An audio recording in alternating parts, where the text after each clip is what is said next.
So do we not see people anymore?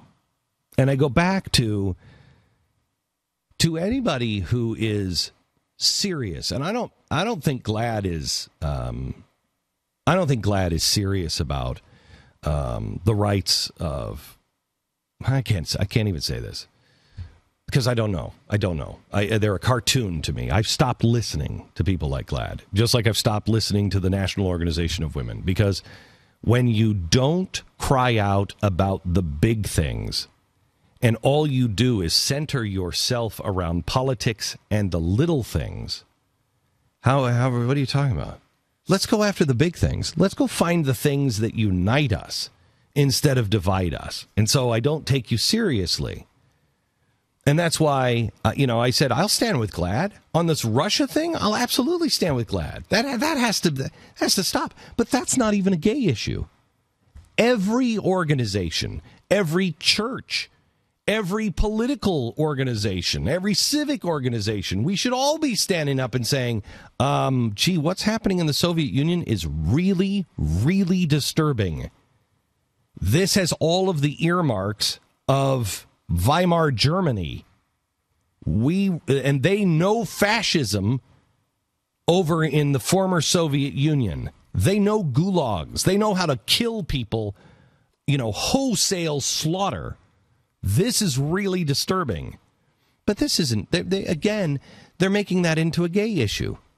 It's not a gay issue. It is a human issue.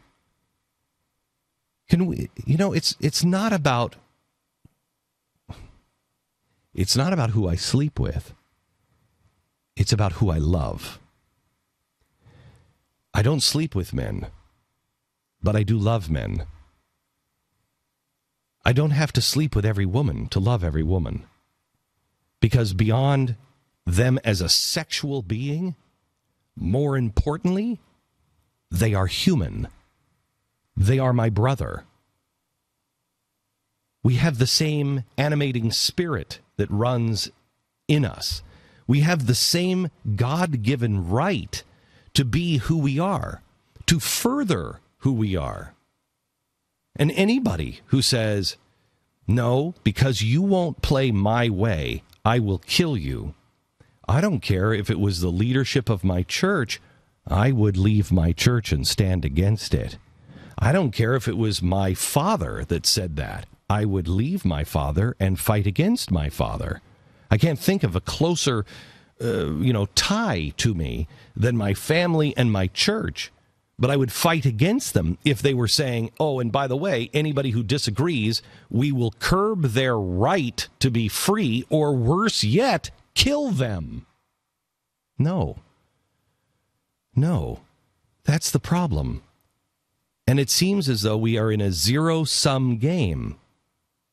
And for the people that are on the other side of political issues to be surprised that I or anybody else would come out and take a strong stand and say, hey, the Holocaust was a bad idea. I'm not Jewish. My family wasn't involved in the Holocaust. People ask me, why do you care so much about Israel? Why do you care? I don't know. I'm for the underdog usually. That's the easy one. I happen to believe that all people have a right to live. Yes, that includes the Palestinians. And if the Palestinians if people were chanting, liquidate them. If they were chanting and holding up signs about gas chambers, yes, I would stand with, and I do, stand with the Palestinians or anyone else. I stand up for the Muslims who are being told how to live their life or die against people like Al-Qaeda. You don't? I stand with the Muslims in Egypt who are standing up against the Muslim Brotherhood. I'm not standing up against the Muslim Brotherhood because they're Muslims. I'm standing up because they are telling people, if you don't see the world our way, you will die. That's what this country fought against in World War II. I thought we all had that one down, but apparently not. I don't want to make this about others. I would like to use this as a beam in our own eye kind of example. Do you see people on the other side that disagree with you as people still? We better check ourselves. We need to make sure that we don't lose our humanity. Because apparently, a lot of people have everything is a political issue. It's not. It's not who you sleep with. It's who you love. Sponsor this half hour is